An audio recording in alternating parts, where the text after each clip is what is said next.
नमस्कार साथियों। आज हम बात करेंगे 11 मई 2021 के डेली करंट अफेयर्स की क्लास के कुछ महत्वपूर्ण प्रश्न तथा साथ में स्टैटिक जीके के कुछ फैक्ट। तो गाइस, आज का हमारा आपसे पूछा जाने वाला प्रश्न है, योजना आयोग की स्थापना कब की गई थी। इसका सही आंसर आपको कमेंट बॉक्स में लिखकर जरूर देना है। चलिए गाइस, आज के पहले प्रश्न की तरफ। आज का हमारा पहला प्रश्न है, हाल ही में किसने 25वीं बार माउंट एवरेस्ट पर चढ़कर विश्व रिकॉर्ड बनाया है। तो गाइस, ये हैं कामी रीता शेरपा। कामी रीता शेरपा ने 25वीं बार माउंट एवरेस्ट पर चढ़कर विश्व रिकॉर्ड बनाया है। दोस्तों, इनकी उम्र कितनी है? 51 वर्ष के हैं ये और नेपाल के हैं। कहाँ के? नेपाल के पर्वतारोही हैं। नेपाल के पर्वतारोही हैं ये, 51 वर्ष के हैं। 25वीं बार चढ़कर ये दुनिया के सबसे ज़्यादा माउंट एवरेस्ट पर चढ़ने वाले व्यक्ति बन गए हैं। तो इस प्रकार से ये क्वेश्चन आपके लिए बेहद आईएमपी हो जाता है। बात करते हैं दोस्तों माउंट एवरेस्ट से संबंधित कुछ महत्वपूर्ण प्रश्न। चलिए, ये प्रश्न आपके पेपर में आने वाले हैं, इसलिए ध्यान से इन प्रश्नों को समझना। पहला प्रश्न है आपका यहाँ पर, माउंट एवरेस्ट पर चढ़ने वाले प्रथम व्यक्ति कौन हैं। तो ये थे हमारे तेंजिंग नोरगे एवं एडमंड हिलेरी। तेंजिंग नोरगे जो हैं वो नेपाल मूल के भारतीय नागरिक हैं। अगला है हमारा, माउंट एवरेस्ट पर चढ़ने वाली प्रथम महिला, ये है हमारी जुनको तेबई, 1975 में। और ये कहाँ की हैं? जापान की। ये जापान की हैं, 1975 में चढ़ी थी। भारत की तरफ से बात करें तो माउंट एवरेस्ट पर चढ़ने वाली प्रथम भारतीय महिला बछेंद्री पाल, जो 1984 में चढ़ी थी। तथा बिना ऑक्सीजन सिलेंडर के एवरेस्ट पर चढ़ने वाले प्रथम व्यक्ति अंगरीता शेरपा। अंगरीता शेरपा जो कि 1986 से 1996 तक 10 बार बिना ऑक्सीजन के चढ़े हैं। 10 बार बिना ऑक्सीजन सिलेंडर के चढ़े हैं। तो गाइस, ये सारी बातों को आपको याद रखना है। अगला प्रश्न है, सर्वाधिक बार एवरेस्ट पर चढ़ने वाला व्यक्ति कौन है। तो कामी रीता शेरपा, जो हाल ही में बन गई हैं, 25 बार चढ़ी हैं, जो कि नेपाल की हैं। तो ये सारे क्वेश्चनों को आपको याद रखना है, किसी ना किसी परीक्षा में आपसे पूछे जाएंगे। चलिए दोस्तों, आज के नेक्स्ट क्वेश्चन की तरफ। नेक्स्ट क्वेश्चन है दोस्तों, हाल ही में आयोजित स्पेनिश ग्रैंड प्रिक्स जीतने वाला दिग्गज कौन बन गया है। तो दोस्तों, ये बन गए हैं लेविस हैमिल्टन। लेविस हैमिल्टन जो कि इंग्लैंड से हैं, किसको हराया है दोस्तों इन्होंने? तो ये हराया है इन्होंने मैक्स वर्स्टापेन को। मैक्स वर्स्टापेन को इन्होंने हराया है। इसका मतलब ये है कि मैक्स वर्स्टापेन उपविजेता रहे हैं। तीसरे नंबर पर कौन आया है? तो वाल्टोरी बोटास आया है। वाल्टोरी बोटास तीसरे नंबर पर आए हैं। चलिए थोड़ा सा इसके बारे में जान लेते हैं। जो लुइस हैमिल्टन है वो मर्सिडीज के चालक हैं और ग्रेट ब्रिटेन से संबंधित हैं। यह जीत लुइस हैमिल्टन की लगातार 5वीं स्पेनिश ग्रैंड प्रिक्स जीत है। 5वीं लगातार जीत है ये, इस वाली बात को भी आपको याद रखना है। जो मैक्स वर्स्टापेन हैं ये रेडबुल रेसिंग चलाते हैं और नीदरलैंड के खिलाड़ी हैं, दूसरे स्थान पर आए हैं। और वाल्टेरी बोटास ये तीसरे स्थान पर आए हैं। तो दोस्तों, इस प्रकार से क्वेश्चनों को आपको याद रखना है। चलिए दोस्तों, आज के नेक्स्ट क्वेश्चन की तरफ। हाल ही में किसने मैड्रिड ओपन महिला सिंगल्स का खिताब जीता है। तो गाइस, ये जीता है अरीना सबालेंका ने। अरीना सबालेंका ने किसको हराया है? एशले बार्टी को। और एशले बार्टी कहाँ की प्लेयर हैं? तो ये हैं हमारी ऑस्ट्रेलिया की प्लेयर। ऑस्ट्रेलिया की प्लेयर हैं। और अरीना सबालेंका कहाँ की हैं? तो ये है हमारी बेलारूस की प्लेयर। बेलारूस की प्लेयर हैं ये। तो दोस्तों, अरीना सबालेंका ने एशले बार्टी, जो कि विश्व की सबसे खतरनाक टेनिस प्लेयर हैं, उनको पराजित किया है। चलिए दोस्तों, थोड़ा सा इसके बारे में देख लेते हैं कि जो मैड्रिड ओपन महिला सिंगल्स है उसमें विजेता रही हैं अरीना सबालेंका, जो कि बेलारूस की प्लेयर हैं, और उपविजेता रही हैं एशले बार्टी, जो कि ऑस्ट्रेलिया की प्लेयर हैं। बात करते हैं मैड्रिड किसकी राजधानी है। तो स्पेन की। तो मैड्रिड के बारे में जान लेते हैं थोड़ा सा, स्पेन के बारे में। राजधानी इसकी है मैड्रिड, मुद्रा है इसकी यूरो, और प्रधानमंत्री हैं इसके पेड्रो सांचेज। तो ये तीनों चीज़ों को आपको याद रखना है। पेपर की दृष्टि से महत्वपूर्ण है। चलिए दोस्तों, नेक्स्ट क्वेश्चन। हाल ही में किस राज्य सरकार ने मनोज दास अंतर्राष्ट्रीय साहित्य पुरस्कार प्रदान करने का निर्णय लिया है? आंध्र प्रदेश, उड़ीसा, केरल या फिर गुजरात? तो दोस्तों ये सरकार है उड़ीसा सरकार। उड़ीसा सरकार ने मनोज दास अंतर्राष्ट्रीय साहित्य पुरस्कार प्रदान करने की घोषणा की है। चलिए दोस्तों, बात करते हैं उड़ीसा के बारे में। ये सारी चीज़ों को आपको अच्छे से याद रखना है। दोस्तों, उड़ीसा की राजधानी क्या है? भुवनेश्वर। मुख्यमंत्री नवीन पटनायक। राज्यपाल प्रेजेंट में गणेशी लाल। लोकसभा की कितनी सीटें हैं? 21। राज्यसभा की सीटें 10 और विधानसभा की सीटें 147। तो ये तीनों चीज़ों को आपको याद रखना है। पेपर में नया ट्रेंड चल रहा है इन चीज़ों को पूछने का। राज्यपाल गणेशी लाल, मुख्यमंत्री नवीन पटनायक, राजधानी भुवनेश्वर। दो यहाँ पर प्रमुख राष्ट्रीय उद्यान हैं जो हर बार पेपर में पूछे जा रहे हैं, सिमलीपाल राष्ट्रीय उद्यान और भीतरकनिका राष्ट्रीय उद्यान। तो इन दोनों को आपको याद रखना है। प्रमुख योजनाएं देख लो आप इनकी। गरिमा योजना, कालिया योजना और मधुबाबू पेंशन योजना। ये तीनों योजना उड़ीसा सरकार की महत्वपूर्ण योजना है। गरिमा योजना जिसमें से लेटेस्ट है, इसको याद रखना है आपको। ये सफाई कर्मियों के लिए उन्होंने चलाई थी। तो उड़ीसा सरकार के बारे में हमने ये सारी चीज़ें पढ़ ली हैं उड़ीसा के बारे में कि यहाँ से क्या महत्वपूर्ण प्रश्न बन सकता है। चलिए गाइस, नेक्स्ट क्वेश्चन की तरफ चलते हैं। हाल ही में किस राज्य सरकार ने अस्पतालों को ऑक्सीजन प्रदान करने के लिए संजीवनी वाहन ऑक्सीजन ट्रक लॉन्च किए हैं?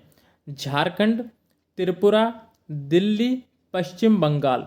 तो दोस्तों यहाँ पर आपका सही आंसर हो जाएगा झारखंड। झारखंड सरकार ने अस्पतालों को ऑक्सीजन प्रदान करने के लिए संजीवनी वाहन ऑक्सीजन ट्रक लॉन्च किए हैं, जिसका फोटो आप यहाँ पर देख सकते हैं। चलिए दोस्तों, थोड़ा सा जानते हैं झारखंड के बारे में। तो बात करते हैं दोस्तों झारखंड के बारे में कुछ महत्वपूर्ण फैक्ट जो कि आपके पेपर के संबंध में महत्वपूर्ण बनते हैं। झारखंड की राजधानी कहाँ है? तो रांची। मुख्यमंत्री प्रेजेंट टाइम पे हेमंत सोरेन मुख्यमंत्री हैं। राज्यपाल जो है वो द्रौपदी मुर्मू हैं, यहाँ की राज्यपाल। लोकसभा की सीटें कितनी हैं? तो लोकसभा की सीटें हैं 14 और राज्यसभा की सीटें 6 और विधानसभा की सीटें 81 + 1। 81 निर्वाचित है और +1 क्या है? मनोनीत है। तो इस प्रकार से राजधानी इसकी रांची है। हेमंत सोरेन मुख्यमंत्री, द्रौपदी मुर्मू झारखंड के राज्यपाल। लोकसभा की सीटें 14, राज्यसभा की सीटें 6, विधानसभा की सीटें 81 + 1 मतलब 82। इस प्रकार से इस फैक्टों को आपको याद रखना है। बात करते हैं प्रमुख राष्ट्रीय उद्यानों के बारे में। तो यहाँ पर बेतला राष्ट्रीय उद्यान हर बार पेपर में पूछा जा रहा है। पलामू वन्य प्राणी अभ्यारण्य याद रखना है आपको, तथा हजारीबाग वन्य जीव अभ्यारण्य भी याद रखना है। प्रमुख योजनाएं, 2 प्रमुख योजनाएं हैं, इनको याद रखिए। मुख्यमंत्री प्रोत्साहन योजना, ये युवा बेरोजगारों के लिए चलाई गई थी। और नीलांबर पीतांबर जल समृद्धि योजना, ये दोनों योजनाओं को आपको याद रखना है। चलिए गाइस, नेक्स्ट क्वेश्चन की तरफ। हाल ही में WHO ने किस देश की पहली कोरोना वायरस वैक्सीन सिनोफार्म को आपातकालीन उपयोग की मंजूरी दी है? रूस, जापान, मलेशिया या फिर चीन?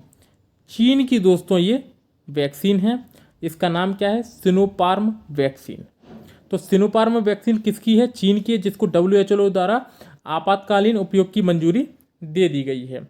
चलिए दोस्तों, बात करते हैं इसके स्पेशल फैक्ट।